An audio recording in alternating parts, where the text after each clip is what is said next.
Well, since I'm down here, I thought maybe I'd do a couple videos on hunting and maybe some hunting stories and stuff. Mainly because I had a coon walk over the creek over down a little ways, came all the way up. I'll show you. So he came all the way from down there at that little island, walked all the way over under the tree, and then he went up somewhere. I don't really know where he went, but it was kind of fun. Watched him for a couple minutes. Uh, Anyways, hunting. So I've been growing up. I've grown up hunting. Small game, deer. I've done some turkey once, but I guess I'll just do a couple stories on that. So, uh, I've been able to get a lifetime hunt and fish, so I don't have to pay for small game permit or fishing permits in the state of Nebraska, which is awesome because I love to fish all the time, not all year round, but most of the time. But anyway, so I started hunting before I could shoot. I went out with my dad every once in a while. Mainly, I'd just sit in the truck and wait for him to get back. It was kind of boring, but it was fun because he couldn't just leave my sister and I at home. So we enjoyed it. But,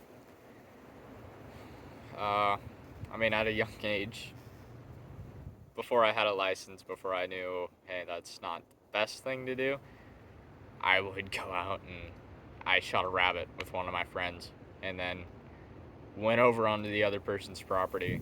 Granted, I was like 10. Went over onto the other person's property, picked it up, got in trouble, came back home, was like, Mom, I got a rabbit. So that was fun. And then I'd start shooting birds, like crows and stuff, off of power lines. That's not smart, but I did it. But once I could actually shoot, I started going for pheasant. And I'd go out with my grandpa. He's the only one who's actually taken me out and gone pheasant hunting with me. Him and his brother, we'd take his dogs out and we'd go walk a few pastures and stuff. Granted, I don't understand I don't know how all this works, so I don't know if YouTube terms of service are gonna let me say it, but I'm saying it anyways. We go road hunting. Like everybody around us goes road hunting. So you just drive along the ditch, see a bird, pop out, shoot it, go get it, leave. It's illegal in Nebraska, but it's the way they grew up. It's the way I've unfortunately grown up. I still prefer going out and walking a field and letting the surprise happen. But I really only get to do that when I'm hunting alone. Now, hunting alone is not the best idea. Because something happens, you're miles away and nobody knows where you are necessarily. So, yeah. Pheasant populations here in Nebraska are so bad. There's no habitat anymore for them, which I'm part of Pheasants Forever. I want to do a little bit more in there, but I really can't. But the habitat is such a big issue nowadays, with all the farmland being torn up and out driving the country. Farmers are tearing up tree lines and thickets and stuff for new farmland. It sucks because it tears up their habitat, and with the little habitat they have now, pheasants and quail cannot survive in cornfields. It's not suitable habitat. It is habitat, it's not suitable.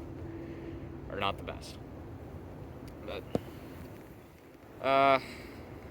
deer hunting. I've been deer hunting since I was 10. We'd go out to our place and, I don't know, sitting out there 5 in the morning and then wait for sunrise. I was really bad about that the first couple of years. I'd just wait there and then I'd start to doze off. So I'd have to, my head just be sitting there bobbing. My dad would wake me up. My first deer, I got a little like 2x2 fork. But the first one I was going to pull, I pulled the trigger on. The bullet would not go. I don't know if I had a jam or something, or I'm thinking about it now and I'm like, I wonder if I pushed the safety up all the way. The gun I've used for deer hunting all the time is Savage 243. It's a nice gun. It's got a black, it's black, and scope on there. I don't know. It's always been a reliable gun for me. I like it. Got that from my grandpa.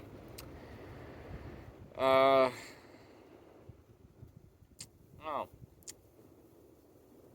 One time, we were hunting, and my dad and I was, I don't know, a half hour or so before dark, or half hour, it was probably right at the sunset mark. We were walking around this hill, and here we've got whitetail and mule deer, so I bought a permit for both, just because mule deer around here, they're nice. And I've had the option, just haven't been able to get a shot. But this one deer, we were walking around the path to go to the car. We were going to call it quits for the day. And can't remember. I was looking up at the top of the hill, and there's this deer standing there. And it was one of the last days we were going to be able to hunt. So I was like, okay, I'll shoot it. Because it looked decent from where I was and how young I was. I was like, I'll shoot it, yeah. But we got up there, and I get the gun ready, put the sticks up, shoot it. And first shot was a gut shot. Not the best shot. Not the best lighting either. Shot again, and spined him. Went down. So we go back to the vehicle, unload our guns, grab the gutting knife, a couple flashlights, and head back up. Because at this time, it's about dark. Like, by the time we get up to the deer, you can just barely see anything. So anyways, we're walking up there, and we're looking around for it, and I'm like, Dad's like, where is this thing? And I look over, and I'm like, it's standing right there. I can see it. What do you mean? It's looking right at us. Deer did not die. Gut shot and just paralyzed him in the back 2 legs. Not the best shot. I was young. So we go back, we grab the pistol, go back up there. Dad does all the pistol work, shoots it in the neck. He's trying to get the spine and windpipe. Dang thing still won't go down. So ends up, I can't remember if he just walked up, and one time it actually did get up and start walking. That's when I realized I'd spined it, because its back 2 legs were not working. Shoots it again, and there's like a ping. He does that twice. Later found out that he shot the antler on it twice, and there was a ricochet from the pistol. Did not break it though, so that was kind of cool. So there's like a little ball ring on the antler where he shot it. It turned out to be a 4x4 muley whitetail. I've never shot a muley. I don't know, that was a fun time. Called that the deer that wouldn't die, and then my dad started calling that hill Jacob's Hill after that, so that was kind of cool. Whenever we don't have permission to go out there anymore, unfortunately. It was cool though. It was a nice place, lots of acres of land and canyons and creek beds, and it was good land. Unfortunately, nobody hunts there now, and there's a reason. I'll leave it be. Let me check the time on this quick. Yeah.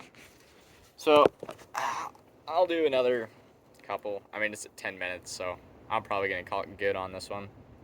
So, see you later. I'm gonna do some more hunting videos next. So, catch up on those if you want.